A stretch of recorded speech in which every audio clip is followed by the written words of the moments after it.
Voilà, et pour parler cinéma de direction Paris, où nous retrouvons Karine Barclay, organisatrice du pavillon Afrique au Festival de Cannes. Bonsoir Karine.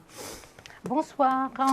Alors pourquoi les films d'Africains ou d'Afro-descendants, ils peinent encore à se faire une place dans le cinéma mondial ?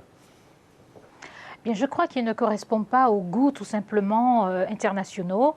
Je dirais, je prends souvent l'exemple de la nourriture. Quand on est habitué à un certain goût, on a du mal à passer à autre chose. Et je crois qu'avec le temps, ça va arriver que, à force de voir des films africains, même de temps en temps, avec Netflix également, il y aura de plus en plus de films africains qui seront primés.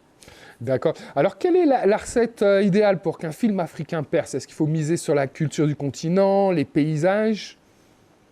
Je pense qu'il ne faut pas de recette. Il faut que chaque créateur, c'est un artiste, fasse vraiment ce que son cœur lui dit.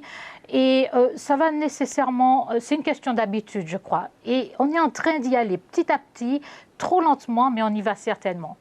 D'accord. Alors, comment on pourrait accroître la diversité dans les grandes cérémonies internationales ? Parce que c'est une critique qu'on fait, par exemple, à Hollywood.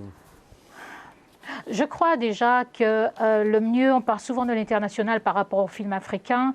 Le continent africain a un peu plus de 1 milliard d'habitants, un peu comme la Chine, un peu moins que la Chine et l'Inde. Et je crois que l'international, pour les films africains, doit commencer directement dans le pays d'à côté, dans le groupe de pays d'à côté. Et si on arrête de penser toujours on veut réussir à Hollywood, on veut réussir en Europe, ce sera déjà une bonne chose de réussir dans des pays à côté, parce qu'il y a un vrai marché et un marché de personnes qui attendent de se voir, de voir leurs histoires racontées. Et c'est pour ça que le pavillon Afrique est là, pour dire voilà, vous avez un marché, vous êtes vous-même votre propre marché.